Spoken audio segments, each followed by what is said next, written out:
stories from around the corner and around the country. You're listening to All the Best. Proudly supported by the Art Gallery of New South Wales. You're listening to All the Best from FBI Radio 94.5. I'm Kwame Slusher. This week, we look at the power of just breathing. But before we get into this week's story, I want to acknowledge that we are recording from stolen and Gadigal land, and I pay my respect to Gadigal elders past and present, and also recognize that the area where FBI Radio is situated, Redfern, has long been a place of storytelling, strength, resistance, and resilience for First Nations communities. Not long ago, I'd been made redundant from a role that had been a big part of my life. I didn't love my job, but it was something that felt secure. You could say it had begun to define me just a little. On a warm December afternoon, after 6 months of partial communication and secrecy, I was sitting on my couch, newly unemployed. I suddenly found myself struggling to breathe. I remember scratching at my chest and then sliding down to the carpet, gasping harder and harder. I don't know when it happened, but I remember feeling my wife behind me, hugging me, telling me to just follow her breath. So I did. And when I finally felt like I could catch my breath again, I just cried. But it was more out of a sense of relief than anything else, I think. So our third Jesse Cox Audio Fellowship story by Ben Haywood is just about that.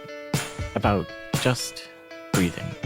And a content warning, this story includes some swear words and mentions of self-harm and suicide, so please listen with care. And if the story brings anything up for you, please call Lifeline at 13 11 14 or Beyond Blue at 1300 22 46 36. Hey mate, what's going on? What's going on, bro? Bruce, man, how are you? Good, man. Need a hand? You want me to grab something for you? Just this bag, man, if you can. I got you, man. I got you. Thanks, bro. Yeah, good, mate, good. Now, you probably can't tell by the sound of my voice, Just use that one. but I was in fact not feeling good. For your leg underneath it or anything? But that's so me. Pretty good. I tell my mates I'm all sweet, when in reality, I'll pop this on. I'm you going now, through that's all right. depression. Yeah, sweet. And then See, for me, these last few months, A few hours. they've been yeah, shit. it's all charged up there. Like, really fucking shit. Yeah, drink bottle. And my mate Cameron has come to finally get me out of the house and take me to a class that's supposed to be beneficial for me, And then everything else. is allegedly. good. Yeah. Let's go, Brazzy, let's go. Your missus is following me because the car's been like, it sounds like it's going to conk out. So to help you understand how I've been feeling, we're going to have to take it back a bit.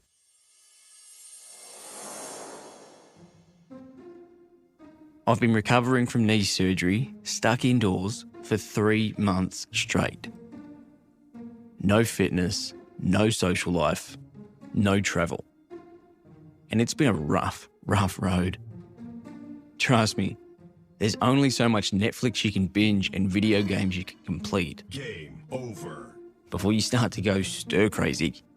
Like it was COVID all over again, but I was the only one who was infected. Most days I'd spend laid out in bed, uncomfortable, with my leg propped up 3 pillows high, just watching the clock. I had nothing but time. So I thought I'd start looking into things. I did what I think a lot of young blokes would do. Well, it's what I did anyway. I searched on social media for answers. And honestly, I found myself in a pretty confusing and toxic world. These nepo crypto wannabe bozos who are the modern equivalent of door-to-door salesmen with PhDs in bullshittery and kinks for pyramid schemes. And they're here trying to tell me what it means to be a man? Brother. Ugh. Social media has been so beneficial in terms of raising awareness, starting conversations, educating people on what mental health looks like. But we're also seeing a number of bad actors come into that space. This is Dr. Krista Fisher. Dr. Fisher is a research fellow at the Movember Institute. She specialises in online masculinity and how it affects young men's mental health. these influencers and content creators look like they have their shit together. They look like they've got the successful job, their $1 million in the bank account, the hot girlfriend. And so for a 15-year-old young guy who is maybe feeling shit about themselves or isn't really sure about what to do to make themselves feel better, they see this aspirational figure and they think, oh, great, he's got the answers. I should just follow his advice and do what he says. Masculinity influencers aren't niche anymore. They're mainstream. A global study by Dr. Fisher found that nearly 2/3 of young men follow this kind of content, and it's shaping how they see themselves. 27% of these blokes says it leaves them feeling worthless. They're more likely to feel anxious and less likely to open up to their mates or reach out for professional help. I guess harms on social media often comes from exposure now to content that is pushing, in some ways, that rhetoric that men shouldn't express their emotions. Mental health isn't real, that mental health is a sign of weakness. When young men are exposed to those narratives, that doesn't help them, that doesn't give them information or self-acceptance. It actually fuels those feelings of failure, self-blame, and silences rather than encourages them to actually seek help, to put their hand up and say they're struggling. Dr. Fisher told me there's a stigma when it comes to young men and therapy. And for the record, yeah, I go to therapy. But I don't gravitate towards it. It feels clinical, sterile. At times, it can feel pretty cold. I really worry about if someone goes in and they have a negative experience, they're just like, oh, well, I'm fucked. Like, therapy doesn't work for me. I'm never going to get better. I think bringing better awareness to all the other holistic ways or community support available is really important, because therapy, if it doesn't work, is not the only avenue for support. It's just kind of trying a few things out and working out what works for you. And sometimes it's both. Sometimes different points of your life, you might get benefits from different things. What Dr. Fisher said really landed with me. Maybe it's not about finding one solution and sticking to it, but being open to try a few and seeing what works.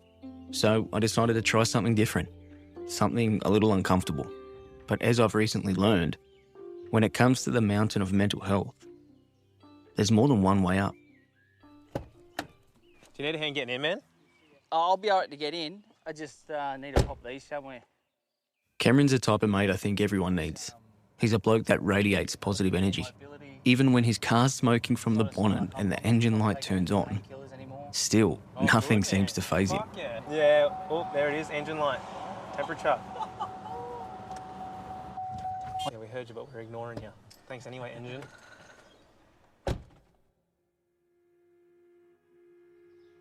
As I crutch my way to the community hall, I have this overwhelming feeling of nervousness and fear.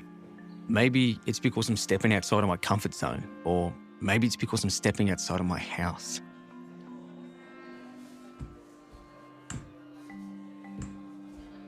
As soon as I enter the doors, I'm approached by this big, brawly-looking biker dude with hands like houses. He introduces himself to me as Dave, one of today's instructors, and he asks if I'd like a ceremonial beverage. Oh, is this ayahuasca? Unfortunately, it was not. It was raw cacao. It was warm, slightly gritty, like hot chocolate, only sadder.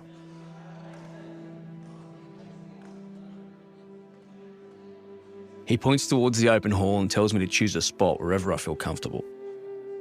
And I had to laugh to myself because, as if any of this was going to be comfy. As I hobble my way through the hall, hoping not to hack anyone's heels off, I look around and notice a lot of people.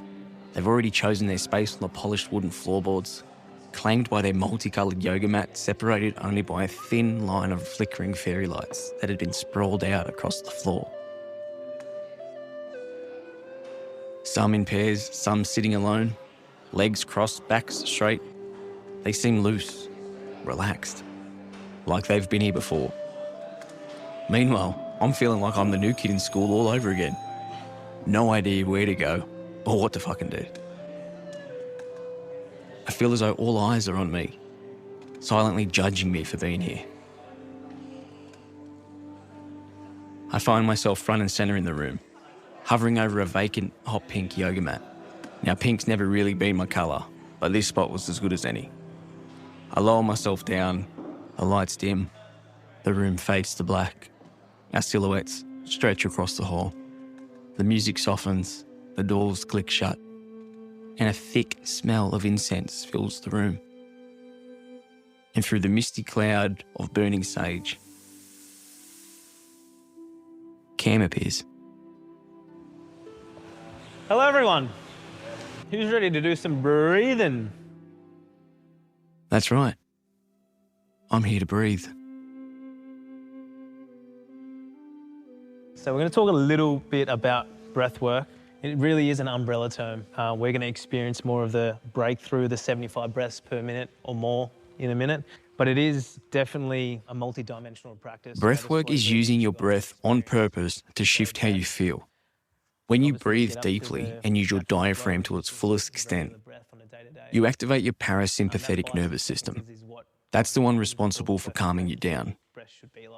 Breathwork gives you access to the part of your nervous system you usually don't control. And for people that deal with anxiety, depression, or trauma, it can be an absolute game changer. We're going to talk a little bit about the breakthrough and why would someone come and do a breakthrough breathwork session? What I'm doing works. I know this shit works. Yeah, man, there's something to it. Like the energy that flows around in these sessions are crazy. I first met Cam over 10 years ago when he was a personal trainer at my local gym. These days, when he's not being a police officer, a husband, and a dad, Cam leads breakthrough breathwork sessions through his company, The Heartfelt Horizons. These sessions combine breath, music, and guided meditation to help people slow down, regulate their emotions, and reconnect with what's really going on underneath the surface.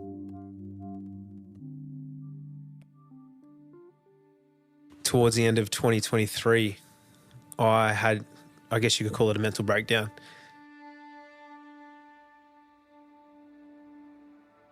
I just couldn't stop crying. I was so angry and I just felt so hollow. And I didn't know why. And I didn't think I had a problem. I thought I was fine.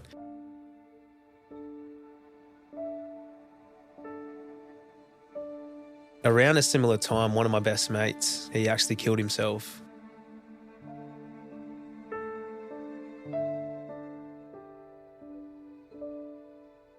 I don't think I've ever felt grief before. I couldn't figure out how someone could get to that point and actually feel like no one cared and no one loved him to just take their own life.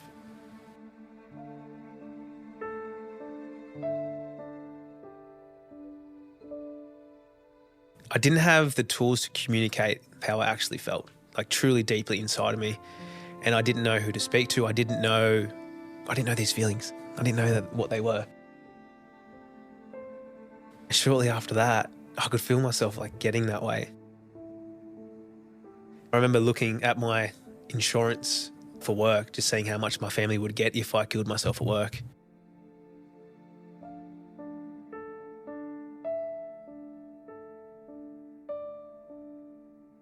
This is happening, like this thing that I was talking about, oh, and how could someone feel like that? And I'm like, oh God,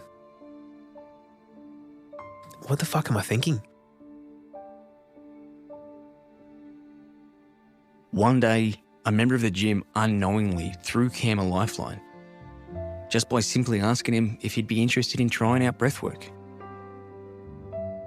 I just remember having this crazy feeling and tears running down my face. I need more of that. I need more of going within, sitting with how I'm feeling, processing things. From there on in, I just literally kept my promise to myself, and that's just to do whatever it takes to be the best version of me. And breathwork was the most pivotal tool that I have used and how to get me from out of my head and into my body. I'm sure I'm only step 2 of the 1,000, but I feel like I'm definitely getting to who I am. I'm saying how I feel, I'm showing up, and I'm saying what I believe in, and I have boundaries for myself and for other people, which I never had before. If Cameron's only step 2 of the 1,000, I suppose that means I'm step 1. And after listening to Cam open up about his journey, it gave me confidence, optimism, and dare I say, a little hope that this could actually work. So without further ado, let's breathe, baby.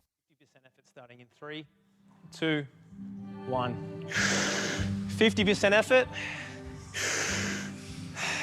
80% effort.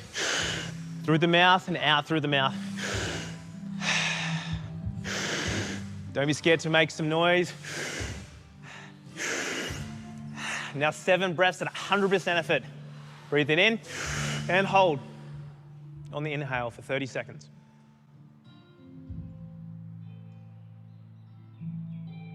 I came into this class with an open mind, and so far, so good. I felt calm, relaxed. I didn't feel out of place because everyone else was breathing with me. My body sank into the mat. My breath slowed and I slipped into this trance-like state. Not asleep, not awake, but somewhere in between. If I had to call it anything, I'd say I felt high. Like a weight I didn't know I was carrying started to lift. 10 more seconds. Trust the hold. Try and find some stillness. And letting go. One more round starting in 3, 2, 1. Then my brain kicked in. Fuck, I'm hungry. What am I having for dinner? Wait, what bingo's out tonight? Did I take my meds this morning? Ben, focus. Come back to the breath.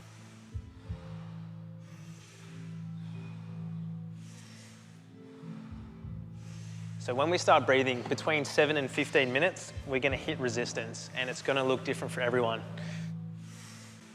The most wildest stuff will come into your head. It's just the last bit of the ego wanting to hold on. Cam kept mentioning the resistance. And if you're getting resistance, amazing, because you're on the right path. What is the resistance? You can try and block us out with the resistance part, but we'll keep you moving.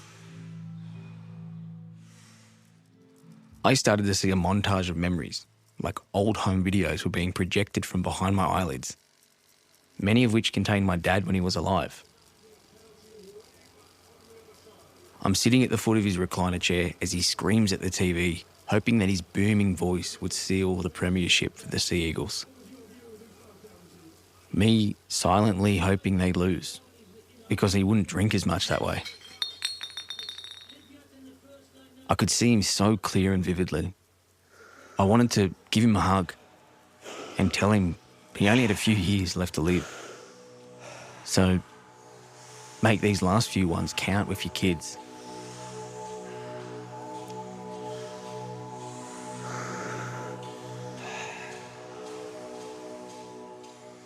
My body sank deeper and deeper. I couldn't lift a finger. I was paralysed. That's it, guys. Staying with the breath. That resistance is going to come. Keep breathing. And whatever this resistance is, I didn't really feel it. Maybe I was immune to the resistance. If you're in your mind, there's resistance. Keep breathing through it.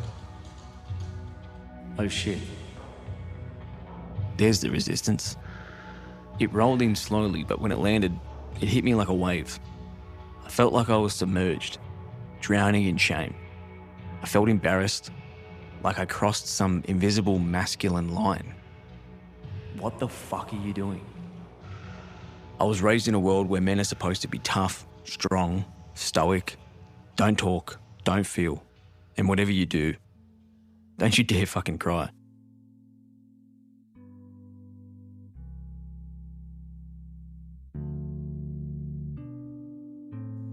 I think they just need some love. You know, I think a lot of boys just need a cuddle. Like, they act all like nonchalant, or they act all like guarded and like I don't care about anything, when deep down all they want to do is be accepted. Like, I know we have to protect our heart, but it's also okay to express from it. It's just going to make your life so much better if you can express emotion. This is Ryder Jack. He's a lead facilitator at Tomorrow Men, an organisation dedicated to reshaping how men across Australia think, feel and talk about masculinity. Similar stereotypes of don't cry, don't ask for help, be a leader, be a provider, get things done, problem solve, get loose, have fun, be horny. Like, the lists are always really similar. But then people are pretty good at being able to work out what happens if you can't cry, if you can't express emotion, if you can't ask for help. Because men think that if they follow the stereotype, it'll keep them safe, that it'll make them invincible. But it's actually the opposite. There's worse outcomes for those around us and ourselves. Ryder is on the front line of a much needed shift in how men see themselves and express masculinity. And while I believe in the change that he's pushing for, not everyone's on board. People think that masculinity is under attack, like boys especially. I've had boys say to me, why are we getting punished for previous generations' mistakes? So we're really good at disarming that defensiveness. Sometimes at a workshop, you'll have like a men's rights activist turn up and they want to just make the space really unsafe. Like, he's a hurt guy. He's a hurt little boy. And I think we're all hurt, like for men, we're all hurt little boys. Even like fuckheads, like people that I think are so horrible and dangerous, like your Andrew Tates, he's just a hurt little boy. Over 20,000 men are attending Tomorrow Men workshops each year. But as Ryder said, there's still a whole lot of work to be done. I think people are starting to get it more. We're still losing 7 men a day to suicide. And I really think one of the key pieces is good friendships and relationships. Because I think what's so dangerous for men is, as we get older, we face our greatest life challenges, but our relationships become weaker. And that's a really dangerous combination. This is about just flexibility. And when are the times you need to be a resilient man and get things done, but when are the times that you need to take your armour off and shed some tears?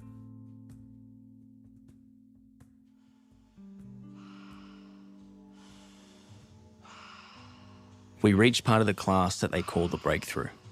And by that point, I'd been wrestling with my shame and guilt-riddled resistance for a solid 45 minutes. I knew I was holding back, challenging the resistance, fighting the urge to fully let go.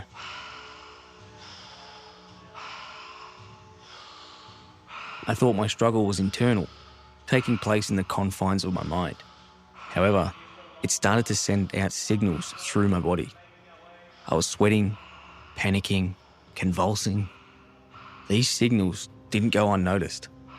With my eyelids shut and my body heavy with distress, I felt 2 strong hands the size of houses gently press either side of my upper chest.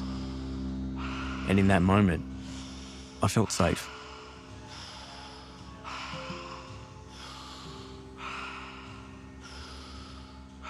I heard a familiar voice, calm and steady. Just let it all go, mate.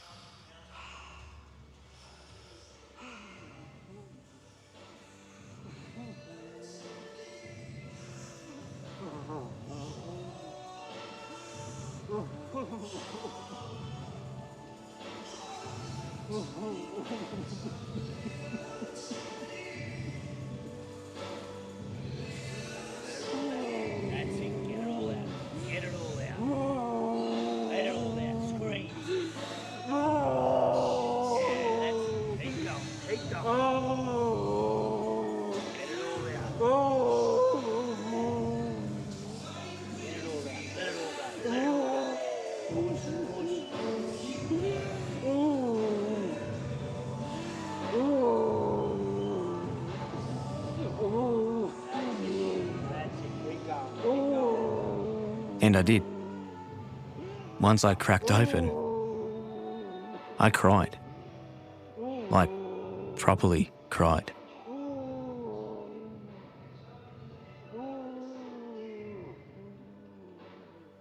And honestly, it felt fucking incredible. Years of ego, shame, guilt, stigma, all just exhaled out of me.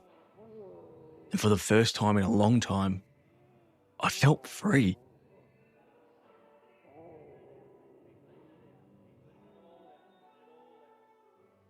The music slowly faded out, and I came back down to earth.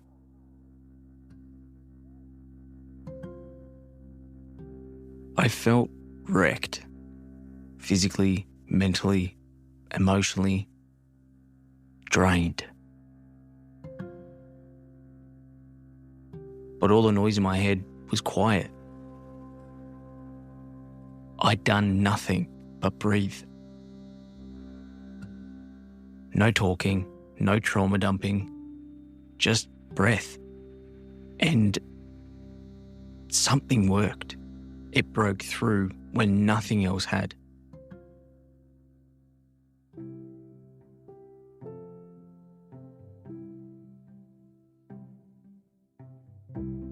This isn't an answer. It's an option. If you really want to better yourself, don't mindlessly scroll and get caught up in this modern day mentality where you wake up, 3 a.m, cold plunge, sauna, gym, read a book, fight a bear, eat rice, start a drop shipping company, carpe fucking DM. This isn't about seizing the day. It's about looking after ourselves, however that may look. Whether it's talking to an expert, attending a workshop, or going against the grain and just changing the status quo. And maybe, just maybe, sometimes all you need is a good mate to talk to and some space to breathe.